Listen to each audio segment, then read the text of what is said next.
Hello, good morning. आज अपन studio chemistry start करते हैं। स्टूडियो केमिस्ट्री में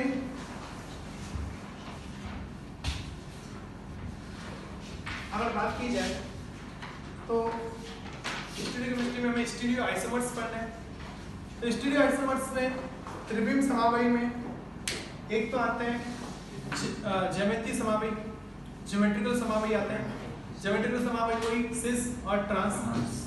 सिस और ट्रांस की अपन इतनी ज्यादा चर्चा यहाँ पे नहीं कर जाएंगे क्योंकि उसकी जरूरत नहीं है, क्योंकि सिस ट्रांस तो अपने हर कहीं ना कहीं रिएक्शंस में आई रहते हैं। तो सिस ट्रांस का तो हमें आइडिया है ही कि किसको सिस कहते हैं, किसको ट्रांस कहते हैं, सिस ट्रांस किसमें होता है, ठीक है, कौन से एल्कीन सिस ट्रांस करेंगे, कौन से नहीं करेंगे, तो उतना अपन को पता चल चुका है और उतना ही काफी है, ठीक है।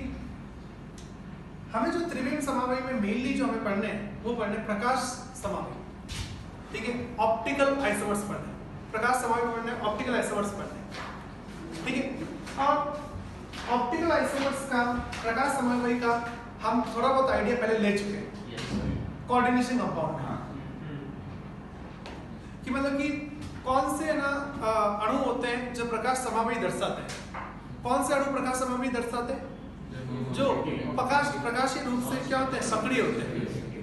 प्रकाशीय रूप से सक्रिय होने का मतलब तो एक स्पेशल तरह की लाइट होती है पीपीएम, प्लेन पोलराइज्ड लाइट, ठीक है। तो जो अणु प्लेन पोलराइज्ड लाइट को घुमा देते हैं, जो पीपीएल वाली लाइट को, पीपीएल वाले प्रकाश को जो उसके पाथ से घुमा देते हैं, ठीक है, उसको मोड़ देते हैं, तो उन अणुओं को क्या कहा जाता है? प्रकाश सक्रिय कहा जाता है। तो वो प्रकाश सक्रिय होते हैं तो वो क्या कर सकते हैं? प्रकाश समावयी प्रदर्शित कर सकते हैं। तो उनके प्रकाश समावयी कौन से होंगे?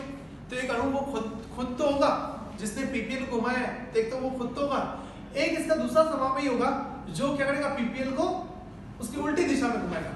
अगर मान लीजिए कि किसी एक अणु ने ना पीपीएल को घुमाया है, राइट में घुमाया है, तो अगर उसने पीपीएल को राइट में घुमाया है तो फिर इसका एक और भाई होगा, इसका एक और समावयी होगा, वो क्या करेगा? पीपीएल को लेफ्ट में घुमाएगा, और जितना इसने राइट में घुमाया है उतना ही लेफ्ट में घुमाएगा, ठीक है। अब सवाल उठता है कि उसका प्रकाश समावयी जो है, जो इसका दूसरा भाई होगा, समावयी होगा, वो दिखने में कैसा होगा? तो वो दिखने में कैसा होता है? मिरर इमेज, कि उसकी जो मिरर इमेज होगी ना, उसकी मिरर इमेज बनाई जाए ना, तो उसकी जो मिरर इमेज बनेगी वैसे ही उसका क्या होगा? भाई होगा, ठीक है। तो जो प्रकाश सक्रिय होते हैं, जो प्रकाश सक्रिय होते हैं वो दुनिया में उनके दो रूप होते हैं, एक वो खुद, इसका भाई, कि जो अणु पीपीएल को घुमा देते हैं, पीपीएल को उसके पाथ से रोटेट करा देते हैं, उनको हम कहते हैं ऑप्टिकली एक्टिव, प्रकाश सक्रिय, ठीक है। और उसके दो भाई होंगे, एक वो खुद होगा, एक इसकी मिरर इमेज होगी, ओके। अब सवाल ये उठता है कि हम कैसे देख के पता लगाएंगे कि कोई मॉलिक्यूल प्रकाश सक्रिय है या नहीं है, वो प्रकाश सक्रिय है या अक्रिय है, तो हम कैसे पता लगाएंगे? कैसे पता लगाएंगे? हमारे पास कोई पीपीएल लाइट थोड़ी है कि अणु हमारे पास थोड़ी है, हमारे पास हम तो अणु कॉपी में बनाते हैं, वो कोई वास्तविक अणु हमारे पास थोड़ी है, ठीक है। तो हमारे पास अणु नहीं है, हमारे पास पीपीएल नहीं है, तो हम कैसे चेक करेंगे कि कोई मॉलिक्यूल प्रकाश सक्रिय है या नहीं है? तो कैसे पता लगाते हैं? सिमेट्री से।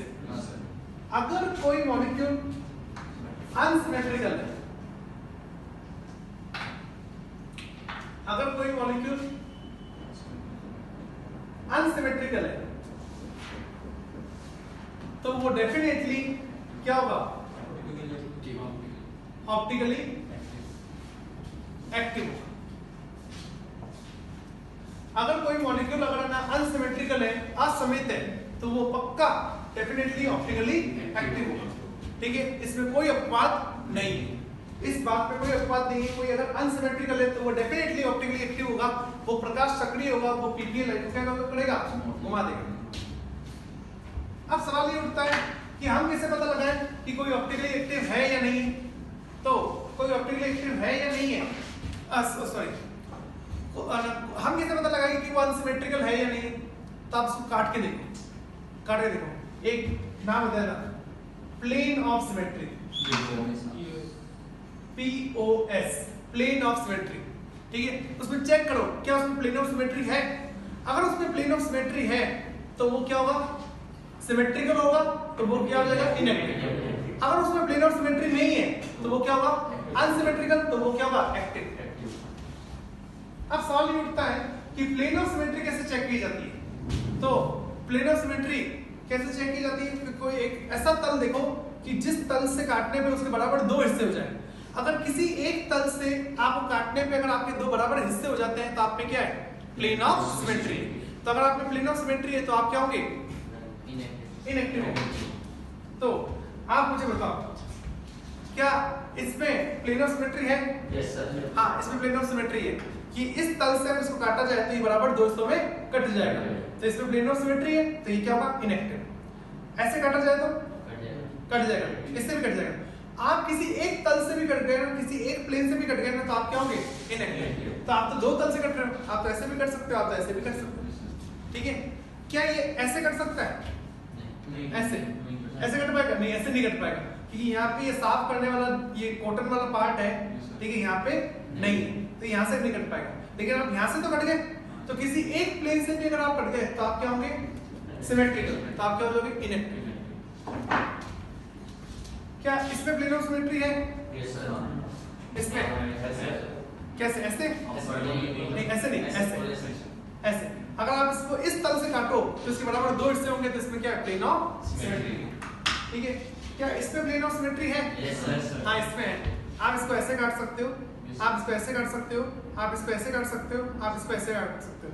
इसको हम कई प्लेन से काट सकते हैं, और वैसे आप किसी एक तल से भी कट गए तो आप क्या हो जाओगे? इनएक्टिव। ओके, अब अपन मॉलिक्यूल पे आते हैं। बताओ ये क्या होगा? एक्टिव या इनएक्टिव?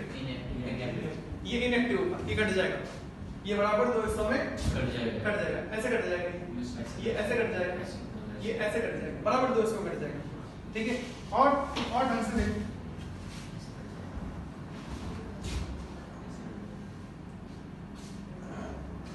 यहाँ पे प्रत्येक कार्बन के पास दो दो हाइड्रोजन है।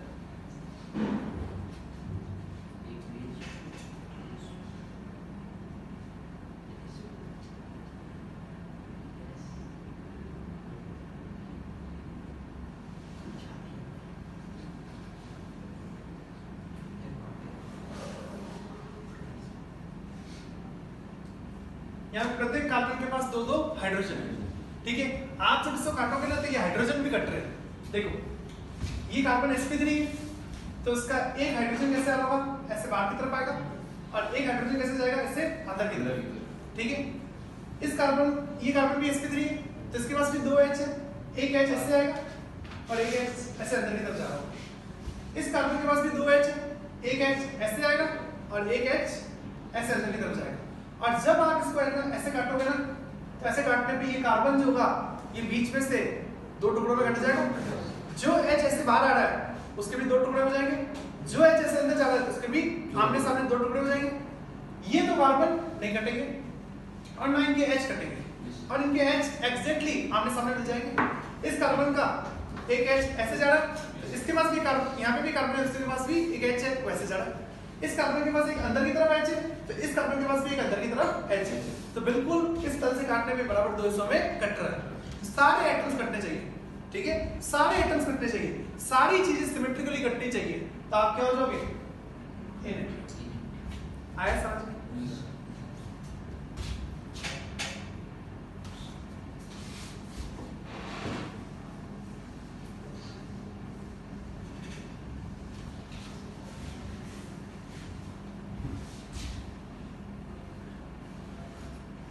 ये बताओ ये क्या होगा? एक्टिव या इनएक्टिव?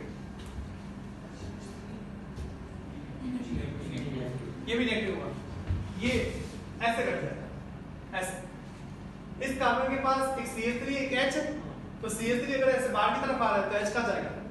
ऐसे अंदर की तरफ जाएगा। तो जब आप ऐसे काटोगे तो CH3 जो है उसको एक बॉल मानो, तो बॉल की तरफ उसके दो टुकड़े हो जाएंगे, कार्बन के दो टुकड़े हो जाएंगे, अंदर जो H है उसके भी दो टुकड़े हो जाएंगे। इन दो कार्बन के टुकड़े नहीं होंगे तो ये आमने सामने मिल जाएंगे। ये क्या है? ये क्या होगा? ये भी इनएक्टिव होगा, हट जाएगा ऐसे।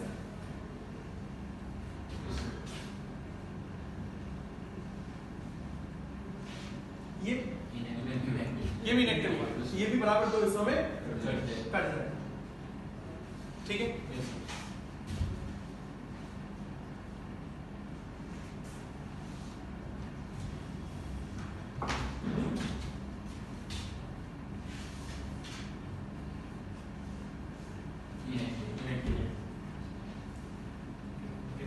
कैसे बता सकते हैं एक्टिव इनएक्टिव है? इसके रहने के दो तरीके हैं, एक सिस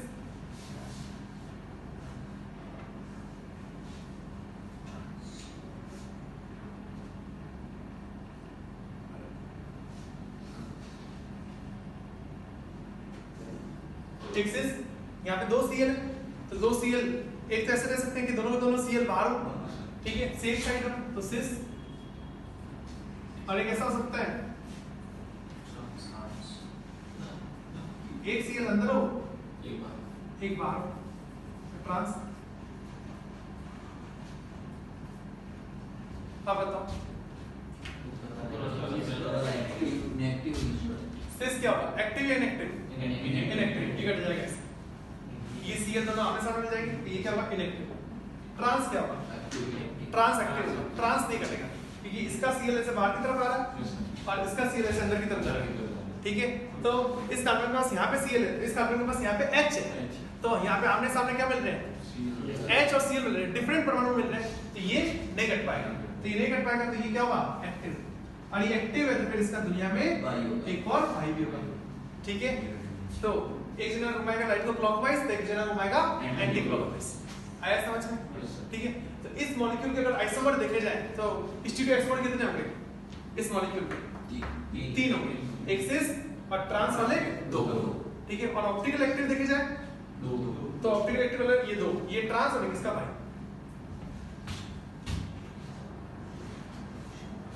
ये क्या होगा, इनएक्टिव, ये कट जाएगा। ये क्या होगा, इनएक्टिव, कट जाएगा, ऐसे कट जाएगा। ये क्या होगा, डिपेंड करेगा कि कौन सा सिस है कि ट्रांस है।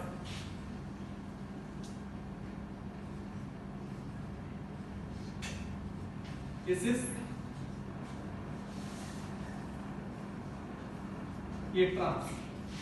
सिस क्या होगा, इनएक्टिव, कट जाएगा। ट्रांस एक्टिव, ये नहीं कर पाएगा, तो फिर इसका एक और तो इसके स्टीरियो आइसोमर देखे जाए टोटल स्टीरियो आइसोमर कितने हैं, 3, और ऑप्टिकल देखे जाए तो 2। ये क्या होगा, इसके भी दो तरीके होंगे, सिस ट्रांस।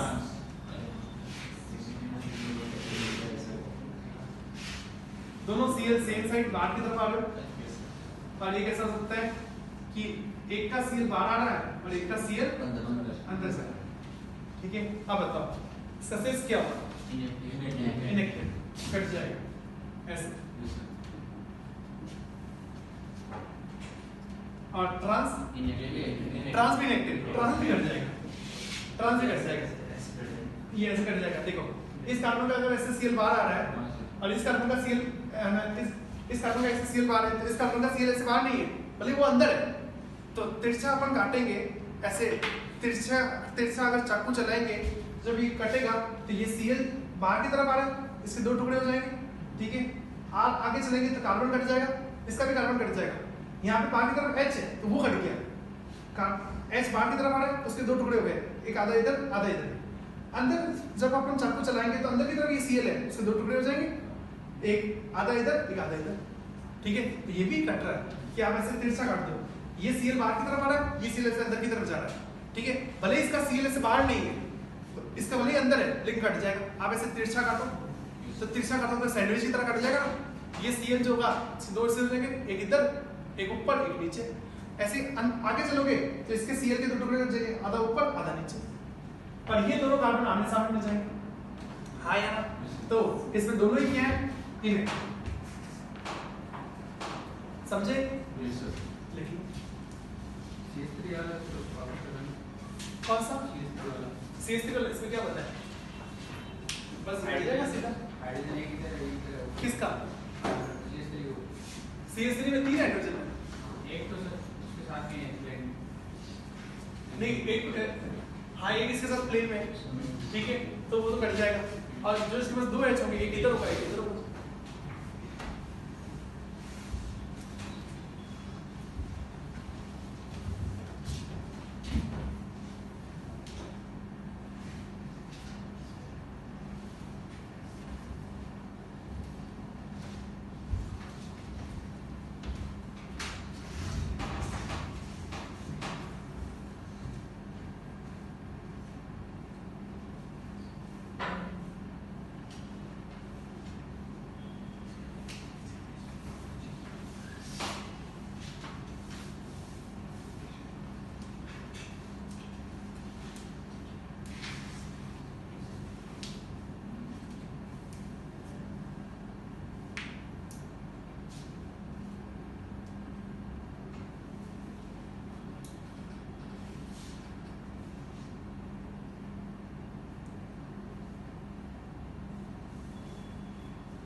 आपको स्टूडेंट केमिस्ट्री की डीपीपीस मिली होगी ना? वो निकालो।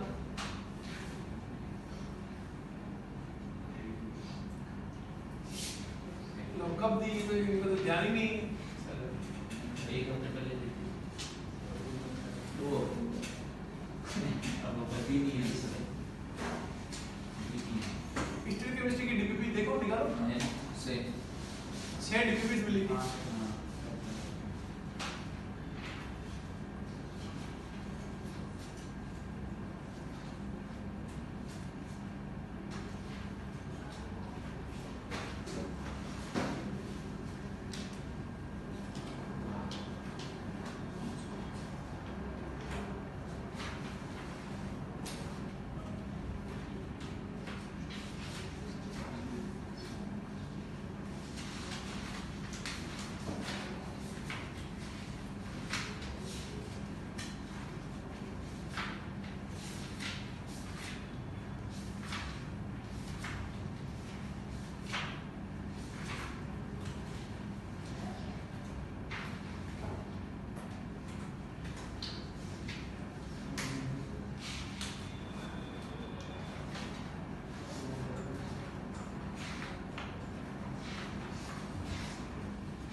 मिली?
1 तो है, हाँ सर कितने के पास है? सबके पास सबके पास पड़ी है, यस सर निकाल दो।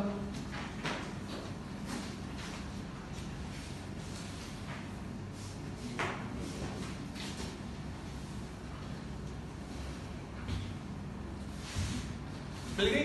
यस सर ठीक है, करना स्टार्ट कर दो।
किसी को अगर नहीं मिली डीपीपी तो ले लो। एक ही कॉपी है सबको दे चुके दे चुके अपन?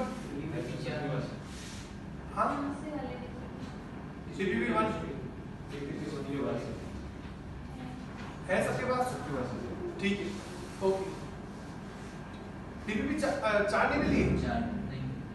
डीपीपी 4 अपन नहीं करे, ठीक है? 1 2 3 4 3 5 6 और 6 ओके, चलो बट ठीक है। डीपीपी है ना 4 एक बार चेक करना घर पे, ठीक है? तो अगर नहीं मिली तो फिर अपन फोटोकॉपी करेंगे।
समझ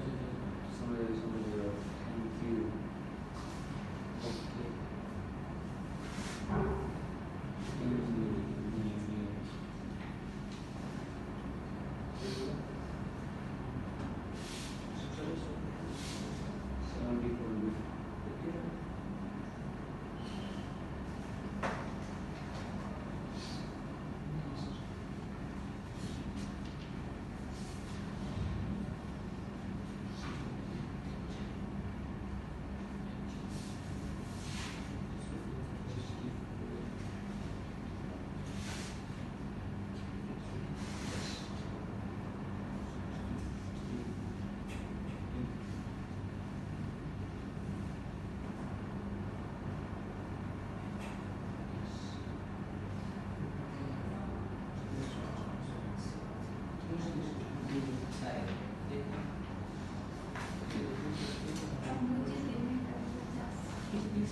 हो गए? यस सर कोई डाउट? यस सर हाँ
10 से पहले को डाउट,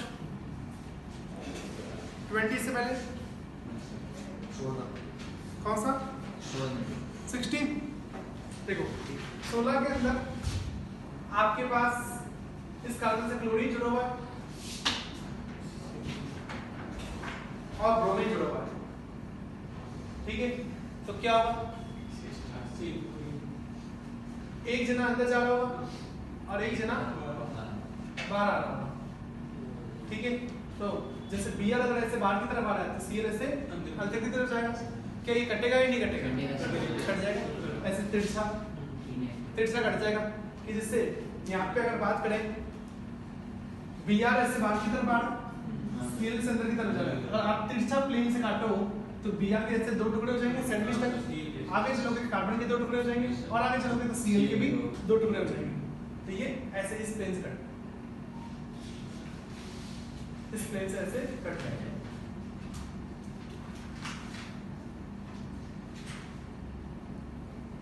पच्चीस से पहले को डाउट, 30 से पहले 28 में 2 Cl है, ठीक है। अब देखो दोनों Cl पास पास वाले कार्बन पे जुड़े हुए हैं, तो वैसे यहाँ पे इन्होंने लगाया है तो यहाँ पे आपको ढंग से सिमेट्री दिखेगी नहीं। आप यहाँ पे लगा पास पास वाले कार्बन पे, अब साइक्लोपेंटेन में तो सारे कार्बन एक जैसे ही है, ठीक है। तो 2 Cl यहाँ पे लगाया जाए, यहाँ पे लगाया जाए, बात तो एक ही है। तो आप यहाँ पे लगा तो देखो कट जाएगा, कट गया। और 30 से पहले और कोई डाउट, 35 से पहले 32 में 2 Cl है पहले और तीसरे कार्बन पे। अब इन्होंने जैसे यहाँ पे पता कर रखा है तो उससे ढंग से सिमेट्री दिख नहीं रही है। एक काम करो, ये लगा, अब देखो अब ये कट जाएगा, ये Cl से बाहर, इधर भी Cl से बाहर। 40 से पहले कौन सा 38 में 2 Cl है, एक से एक ट्रांस, कटेगा नहीं कटेगा? पास पास वाले कार्बन में देखो कटेगा या नहीं कटेगा? नहीं कटेगा। तो नहीं कटेगा तो ये क्या हो गया? 40 से पहले 45 से पहले 50 से पहले 48 तो कट जाएगा, 48 तो कट जाएगा।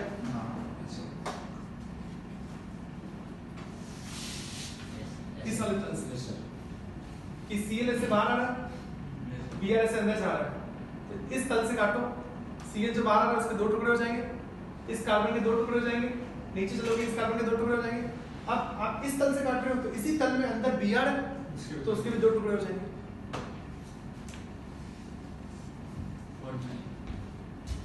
49 कट जाएगा।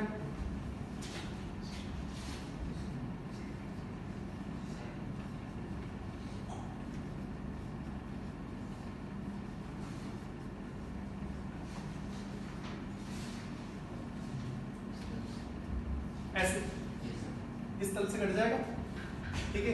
ये 2 CH3 बाहर की तरफ है, आमने सामने मिल जाएंगे। ये CH3 बाहर है, ये अंदर है, तो इस तल से कट जाए। 55 से पहले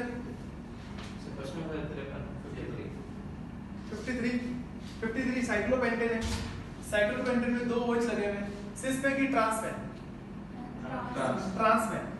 तो एक बाहर आ रहा होगा, एक अंदर जा रहा होगा, क्या ये कटेगा? नहीं, ये नहीं कट पाएगा। कि आप ऐसे काटोगे तो ये कार्बन कट जाएगा, ये 2 कार्बन आमने सामने मिल जाएंगे, लेकिन इसका जो OH है ऐसे बाहर है, इसका OH ऐसे अंदर, नहीं कट पाएंगे। एक्टिव 55 से पहले और कोई डाउट?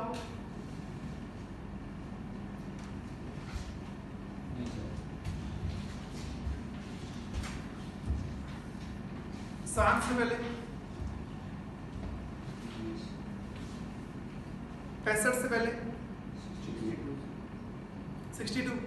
62 में 2 Cl है पहले और चौथे पे, सिस में कि ट्रांस में? ट्रांस में।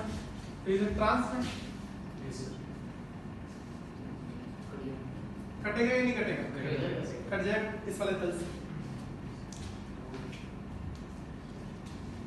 65 से पहले, 70 से पहले, 70 से पहले, 74 से पहले। हो गए सारे? आगे समझ में? ठीक है, तो कोई एक्टिव है या नहीं है तो कैसे चेक करेंगे? उसको काट के देखेंगे।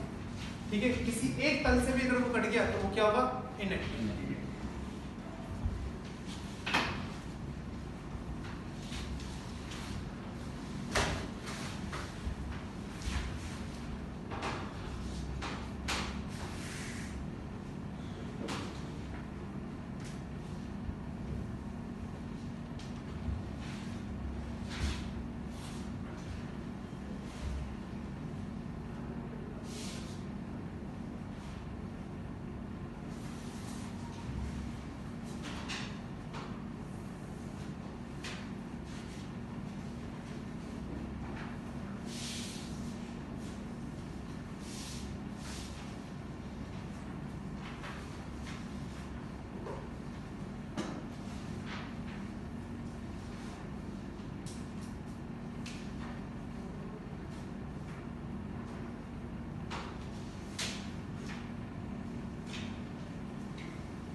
Okay, done? Yes sir.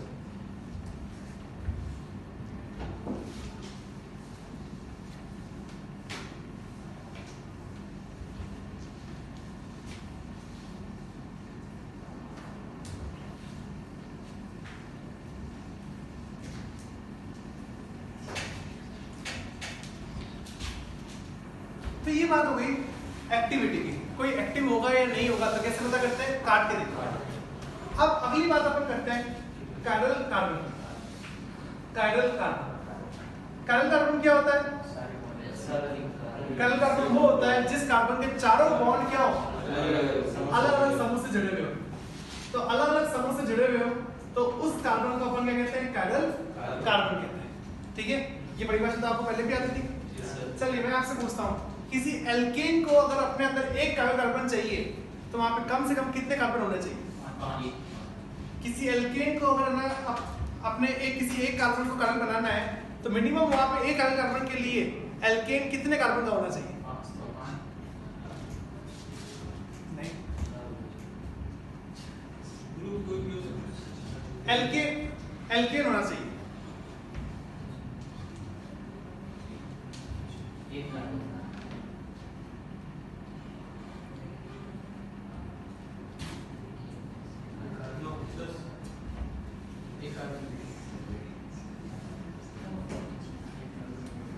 किसी एल्केन को कायरल बनने के लिए मिनिमम कार्बन उसमें कितने होने चाहिए?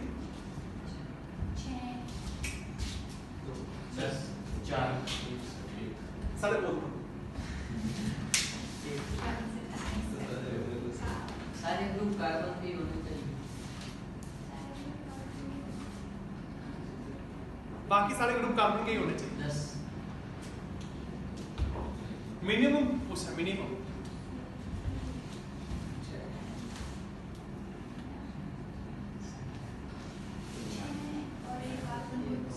सात, बिल्कुल सही जवाब। हाँ, किससे आपको है ना किसी एक कार्बन कायरल बनाना है तो 4 डिफरेंट ग्रुप होने चाहिए। एक तो H ही लगा दो, ठीक है, फिर एक CH3 लगा दो, 2 का डिफरेंट।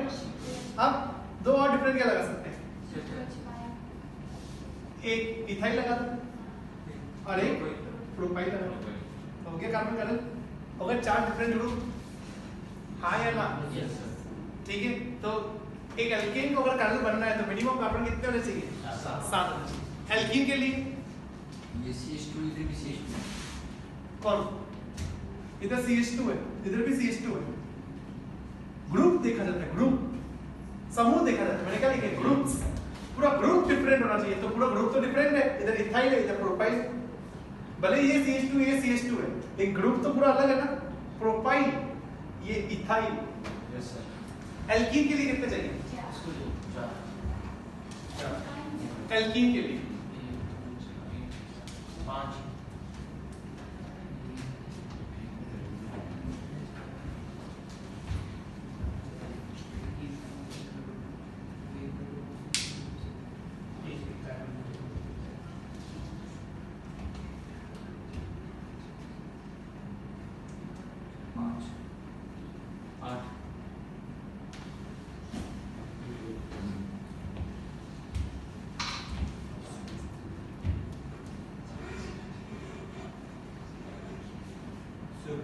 6 होना चाहिए, 6।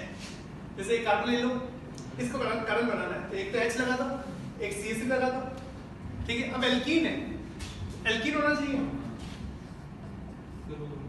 C डबल बॉन्ड C, ठीक है। अब एक और डिफरेंट ग्रुप चाहिए, एक और डिफरेंट ग्रुप क्या लगाते हैं? इथाइल लगाते हैं। ओके कार्बन, क्या इससे भी कम कार्बन हो सकते हैं क्या? नहीं, इससे कम कार्बन नहीं सकते। यहाँ पे शिफ्ट हो सकता है। क्या अगर ये आपने ये डबल बॉन्ड इधर शिफ्ट कर दो? नहीं, अगर यहाँ पे बॉन्ड हो, हाँ ये इधर हो तो इधर नहीं होगा ना, तो ये कार्बन कार्बन नहीं दे पाएगा। कार्बन कार्बन क्या होना चाहिए? 4 डिफरेंट ग्रुप होने चाहिए। अगर डबल बॉन्ड इधर हो गया तो फिर तो ये इसके 3 ही ग्रुप होंगे इसके पास। तो अगर ये डबल बॉन्ड इधर आ गया तो फिर तो इससे 3 ग्रुप जुड़ेंगे, 4 डिफरेंट ग्रुप होने चाहिए। कार्बन कार्बन जो होता है वो sp3 होता है, कार्बन कार्बन जो होता है वो sp3 होता है, ठीक है। एल्काइन के लिए कितने चाहिए? एल्काइन के लिए भी 6 चाहिए। जैसे एल्कीन है, यहाँ फिगर 5 लगा दो, एल्काइन बन जाएगा, तो इसके लिए भी कितने चाहिए? 6, ठीक है। हेलो एल्काइन के लिए, एल्काइल हैलाइड के लिए, एल्काइल हैलाइड को अगर ना कार्बन बनना है तो मिनिमम कार्बन कितने चाहिए?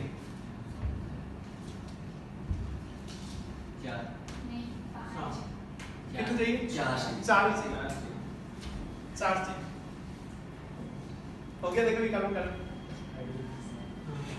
अल्कोहल के लिए 4 ही चाहिए, तो वो चला। अमीन के लिए 4 इधर लिस्ट करा। एल्डिहाइड के लिए 5 एल्डिहाइड में कितने चाहिए? कार्बन H CH3 एल्डिहाइड, एक और लगा। अरे इथाइल होगा, कितने चाहिए?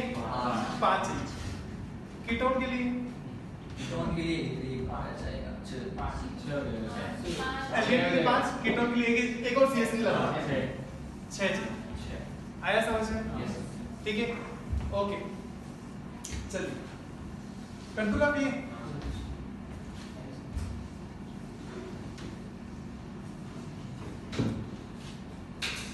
इसमें कितने कार्बन कार्बन है? इसमें कितने कार्बन कार्बन है? 0, एक भी कार्बन नहीं। अब अभी भी कोई कार्बन नहीं है। अब 2 कार्बन, एक ये कार्बन देखो, CCl H, यहाँ से चलो CH2, यहाँ से चलो CHCl, तो इसकी चारों जो बॉन्ड है वो डिफरेंट ग्रुप है। यहाँ पे Cl, यहाँ पे H, यहाँ से CH2, यहाँ से CHCl, डिफरेंट ग्रुप हो गया ना, थोड़ा डिफरेंट हो गया ना। इसी तरह से इसके लिए भी वही बात है, एक H, एक Cl, यहाँ से CH2, यहाँ से CHCl, ये भी कार्बन। आया समझ?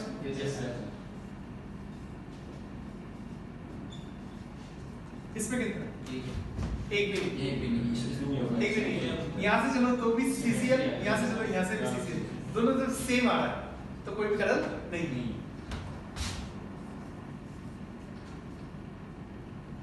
यहाँ पे कितना है?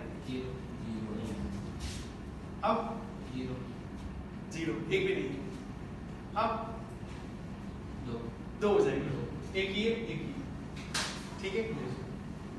अब नहीं, 2 ही होंगे, 2 ही होंगे, एक ये होगा, एक ये होगा, ठीक है। ये नहीं हो पाएगा क्योंकि इसके लिए यहाँ से चलो यहाँ से चलो सेम चलता है, ठीक है। अब 4 हो गए, 4 हो गए, ये भी होगा, ये भी होगा, ये भी होगा, ये भी होगा। देखो इसके लिए देखा जाए, यहाँ से चलो लगातार 3 Cl आएंगे और यहाँ से 2 कार्बन आएंगे। इसके लिए देखा जाए यहाँ से 1 Cl, उसके लिए 2 Cl। इसके लिए देखा जाए यहाँ से 2 Cl, यहाँ से 1 Cl। इसके लिए देखा जाए यहाँ से 3 Cl, यहाँ से एक भी नहीं, तो सबके लिए डिफरेंट है, ठीक है। तो यहाँ पे चारों कर रहे हैं। इसके लिए यहाँ से 3 Cl आ रहे हैं, यहाँ से 2 कार्बन आ रहे हैं। इसके लिए यहाँ से 3 Cl आ रहे हैं, यहाँ से 2 कार्बन आ रहे हैं, तो ये भी तो कार्बन हुआ ना। ऐसा तो नहीं है कि उसके लिए हो गया तो तुम्हारे लिए नहीं हो सकता। ऐसा तो नहीं कि उसके लिए 3 Cl हो गए तो आपके लिए 3 Cl काउंट नहीं होंगे, नहीं। आपको दूसरे मतलब नहीं है, मेरे चारों का 4 डिफरेंट ग्रुप है, हम चारों का डालेंगे। ठीक है।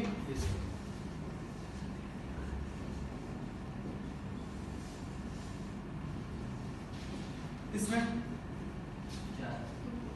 कितने कडल हैं? 5 चार ही कडल हैं, ये नहीं हो पाएगा। यस सर, सेम रहेगा। ठीक है।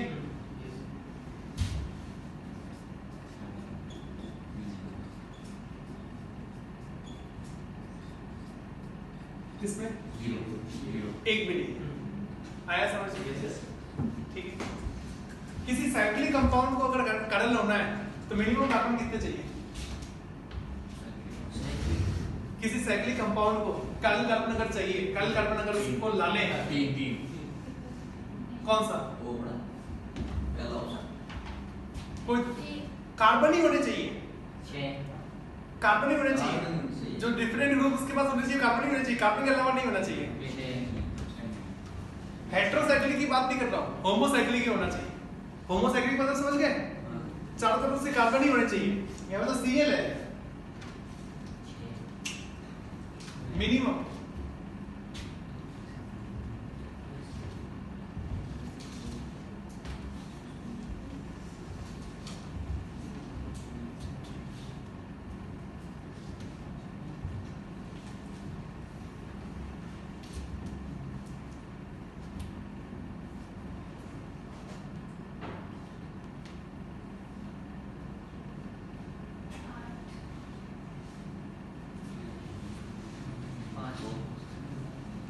पांच होने चाहिए, 5। सबसे छोटी साइक्लिक रिंग कौन सी है? 3 कार्बन की, क्योंकि आपने मिनिमम ही पूछे तो सबसे छोटी बताएंगे। क्या इसमें कोई कडल है? नहीं। अब अभी नहीं। अब हाँ, अब कडल है। ये भी हो जाएगा, ये भी हो जाएगा। तो कितने चाहिए मिनिमम? 5। ठीक है। तो किसी साइक्लिक कंपाउंड को अगर कडल बनना है तो मिनिमम कार्बन कितने होने चाहिए? 5।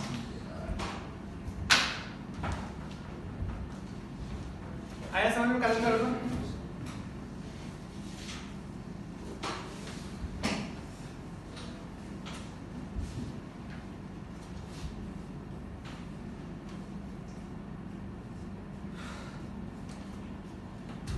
इसमें कितने कडल करते हैं?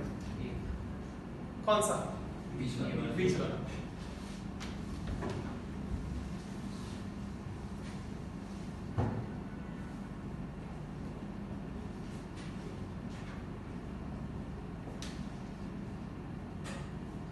इसमें कितने? कौन सा? बीच वाला। ठीक है ही कडल है। कुछ बच्चे क्या समझते हैं सर इधर भी O है, इधर भी O है, तो दोनों तरफ O सेम एटम हो गए ना, तो सेम एटम होगा तो कडल कैसे हुआ? नहीं, एटम नहीं दिखे जाते, ग्रुप दिखा जाता है। ग्रुप समूह तो अलग है, इधर हाइड्रोक्सी है, इधर मिथॉक्सी है, ग्रुप होने चाहिए, एटम नहीं। 12वीं 11वीं 12वीं में क्या सिखाया जाता है? एटम, कि यहाँ पे भी वही एटम है, यहाँ पे भी वही एटम है। नहीं, एटम नहीं देखा जाता है, ग्रुप देखा जाता है। आया समझ में? ओके, चलिए अब बात आती है कडल कार्बन को कॉपी में बनाया कैसे जाए। कडल कार्बन वाला अगर कोई मॉलिक्यूल है तो उसको कॉपी में कैसे बनाया जाए? कि कडल कार्बन तो sp3 होता है, कडल कार्बन जो होता है वो तो sp3 होता है, तो उसके 4 बॉन्ड है तो वो तो sp3 होगा। और sp3 जो संरचना होती है वो समतलीय तो नहीं होती है, sp3 जो होता है वो तो 3D होता है। तो 3D में मॉलिक्यूल को समझना तो बहुत कठिन है। तो कडल कार्बन को अगर मान लीजिए कि कडल कार्बन की कभी एक्टिविटी, अगर कडल कार्बन की एक्टिविटी चेक करनी है और कभी उसमें दूसरी और बातें करनी है, तो कडल कार्बन को अपन इमेजिन कैसे करेंगे? कडल कार्बन तो sp3 होता है और sp3 जो होते हैं मॉलिक्यूल तो 3D मॉलिक्यूल होते हैं, तो वहां पे सारे एटम एक तल में तो नहीं है। तो कडल कार्बन को इमेजिन करना थोड़ा मुश्किल है, कडल कार्बन की संरचना को इमेजिन करना थोड़ा मुश्किल है, क्योंकि वो तो sp3 है, वो तो 3D है। तो फिर क्या करा जाए? तो एक तरीका निकाला गया है, कडल कार्बन को निकालने का एक तरीका निकाला गया है,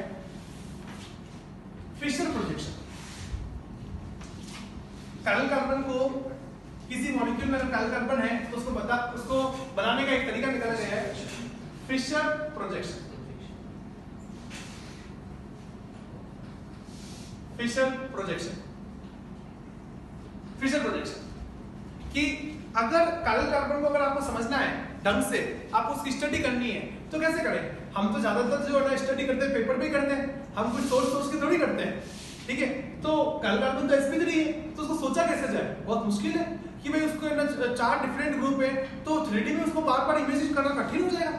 चलो इमेजिन कर भी लेंगे, लेकिन इतने मॉलिक्यूल अगर मान लीजिए कि है ना खूब सारे काइल कार्बन वाले मॉलिक्यूल है, हर मॉलिक्यूल को 3D में इमेजिन करना तो भारी पड़ जाएगा। तो अब कैसे करें? तो एक काम करो, उसको 3D वाले मॉलिक्यूल को 2D में बनाओ। आप 2D में कैसे बनाएं? किसी 3D वाली चीज को 2D में कैसे बनाया जाए? ठीक है, हम तो सारी स्टडी 2D में करते हैं, एक पेपर में करते हैं, और पेपर तो 2D होता है, तो किसी 3D के मॉलिक्यूल को 2D में कैसे बनाया जाए? तो उसका एक तरीका निकल गया है फिशर प्रोजेक्शन, कि आप एक काम करो, उस काइल कार्बन का प्रोजेक्शन ले लो। जब आप किसी 3D वाले मॉलिक्यूल का प्रोजेक्शन लेते हो ना, तो वो 2D बन जाता है। किसी 3D वाली चीज का अगर प्रोजेक्शन लिया जाए ना, तो प्रोजेक्शन बनता है जिसमें क्या होगा, उसकी एक डायमेंशन कट हो जाएगी। जैसे इस मार्कर का अगर इस बोर्ड पे अगर प्रोजेक्शन लिया जाए तो क्या होगा कि अगर इसका प्रोजेक्शन लेंगे ना, तो बोर्ड पे क्या दिखेगा? एक सर्कल दिखेगा, ठीक है? इसका अगर आप प्रोजेक्शन लोगे ना, तो एक डायमेंशन जो होगी ना वो क्या हो जाएगी? ये वाली कट हो जाएगी, ठीक है? तो केवल आपको ये सर्कल ही दिखेगा। अगर इसका प्रोजेक्शन ऐसे लिया जाए तो एक रेक्टेंगल दिखेगा, ऐसे रेक्टेंगल, लाइन भी कह सकते हैं, रेक्टेंगल दिखेगा, ठीक है? अब जैसे अगर मेरा प्रोजेक्शन एक बोर्ड पे लिया जाए तो एक वो क्या दिखेगा? स्केलेटन, ढांचा।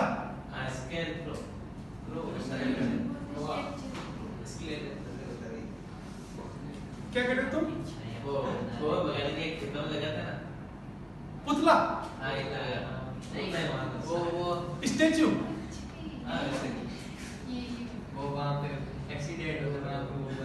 अच्छा एक्सीडेंट के समय वो बनाते हैं, डिजाइन बनाते हैं, ठीक है? वो छाया बनाई जाती है वैसा, हाँ बिल्कुल, ठीक है? अगर मेरा प्रोजेक्शन लिया जाएगा तो मेरी मोटाई नहीं दिखेगी, ठीक है? ये मेरी मोटाई वाली जो डायमेंशन होगी, वो जो ना मसल्स की जो डायमेंशन होगी वो गायब हो जाएगी, एक बिल्कुल चपटा एक इंसान बन जाएगा, ठीक है? एक पापड़ दिखेगा, एक इंसान जैसा एक पापड़ दिखेगा, ठीक है? ओके, ठीक है? जैसे ये मेरे माथे का जो थिकनेस है ये कम हो जाएगी, ठीक है? ओके, तो अगर आप किसी इंसान का प्रोजेक्शन लोगे तो क्या होगा? ये जो मोटाई वो गायब हो जाएगी। अब प्रोजेक्शन ऐसे लेंगे तो ऐसे प्रोजेक्शन लेंगे तो अब ये हिस्सा दिखेगा, ये वाला हिस्सा गायब हो जाएगा, ठीक है? ओके, तो प्रोजेक्शन जब भी अपन किसी चीज का लेते हैं तो एक डायमेंशन क्या हो जाती है? कट हो जाती है। एक बॉल का अगर प्रोजेक्शन लिया जाए तो क्या होगा? एक सर्कल ही दिखेगा, ठीक है? तो फिशर एक साइंटिस्ट था, तो उसने ना काइल कार्बन के लिए, किसी काइल मॉलिक्यूल के लिए 2D में बनाने का एक तरीका बताया, 2D में दिखाने का एक तरीका बताया। उसका प्रोजेक्शन ले लो, प्रोजेक्शन ले लोगे ना तो आप उसको ढंग से समझ सकते हो। जैसे आपके पास कोई ना कार्बन है, ठीक है? आपके पास कोई काइल कार्बन है, अब काइल कार्बन जो होता है वो sp3 होता है, उसके पास 4 डिफरेंट ग्रुप होते हैं। अब वो sp3 है, तो sp3 है तो उसके 2 बॉन्ड तो ऐसे बाहर की तरफ आ रहे होंगे, ठीक है? तो उसके 2 बॉन्ड जो होंगे वो ऐसे बाहर की तरफ आएंगे, ठीक है? और बाकी 2 बॉन्ड जो होंगे वो ऐसे अंदर की तरफ जा रहे होंगे, ठीक है?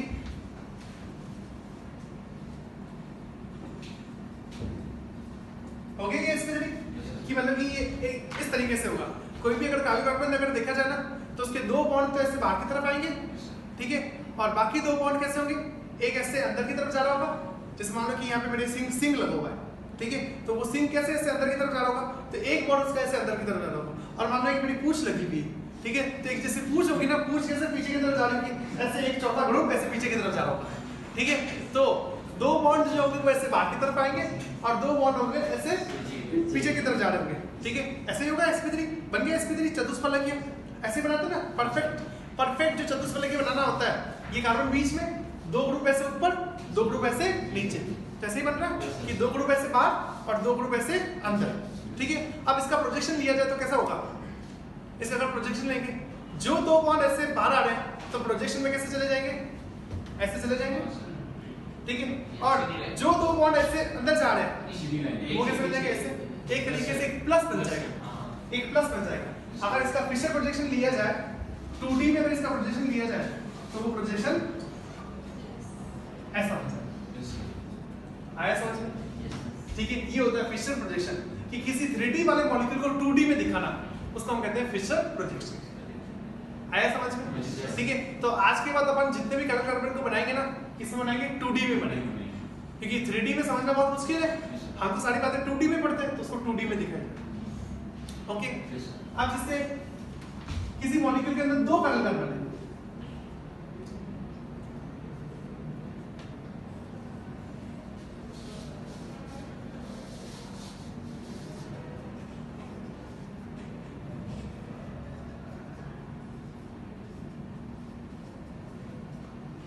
किसी मॉलिक्यूल के अंदर 2 कलर कार्बन है, तो उसका अगर फिशर प्रोजेक्शन बनाया जाए तो वो कैसे दिखेगा?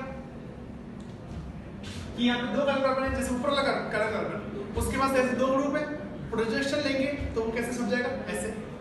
पीछे की तरफ एक बॉन्ड, एक ग्रुप अंदर की तरफ जा रहा है तो वो ऐसे आ जाएगा। नीचे कार्बन है, उसके पास 2 ग्रुप है, तो प्रोजेक्शन में ऐसे छप जाएगा, 2 बॉन्ड ऐसे चिपक जाएंगे। और एक पूंछ की तरह एक ग्रुप नीचे की तरफ जा रहा है तो वो ऐसे सीधा हो जाएगा। तो इसका अगर फिशर प्रोजेक्शन बनाया जाए तो वो कैसे बनेगा? G1, G2, G3, G4, G5 और G6 ऐसे। नॉट इक्वल, ठीक है, आया समझ में? लिखिए।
Okay done.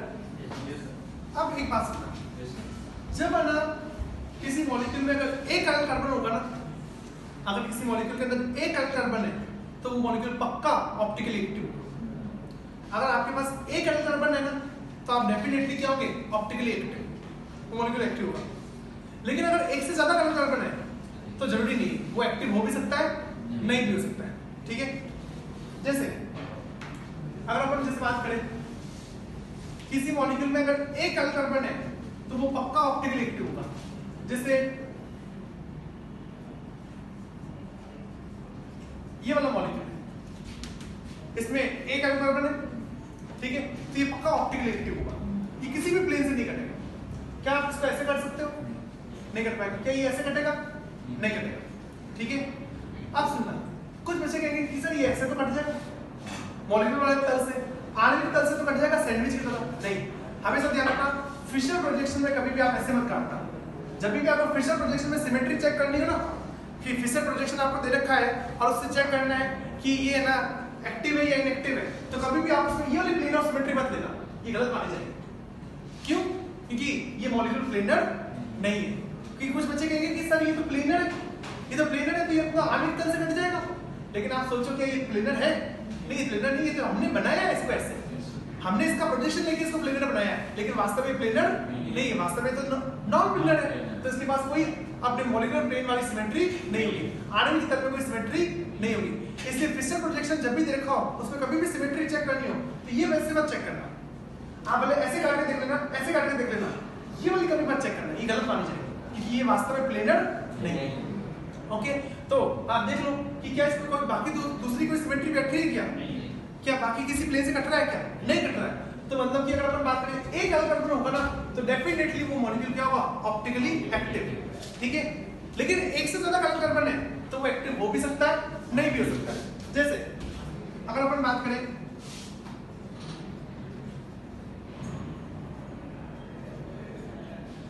इसकी, इसमें देखो दो कार्बन पैरेलल है, एक ये एक है, दो कार्बन पैरेलल। ठीक है, अब देखो इसमें दो कार्बन पैरेलल है, तो बताओ ये एक्टिव होगा या इनएक्टिव होगा? ये एक्टिव होगा, ये नहीं कटेगा। ठीक है, क्या ये ऐसे कट पाएगा? नहीं कर सकते। ठीक है, लेकिन अगर आपको ये दिया जाए,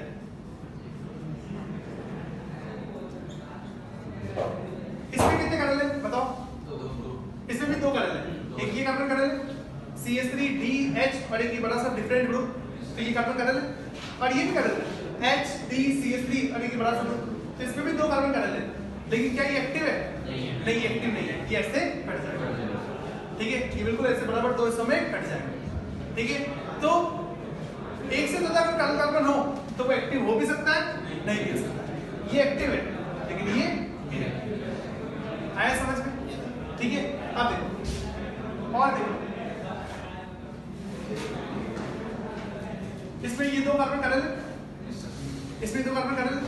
ठीक है, आप मुझे बताओ ये एक्टिव होगा या इनएक्टिव होगा?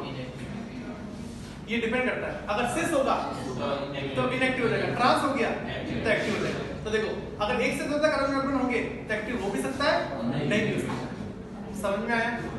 ठीक है, तो ये बात लिख लो, अगर किसी मॉलिक्यूल में अगर एक कार्बन होगा तो डेफिनेटली वो मॉलिक्यूल क्या होगा? Optically active.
प्रकाश सक्रिय, ऑप्टिकली एक्टिव प्रकाश सक्रिय।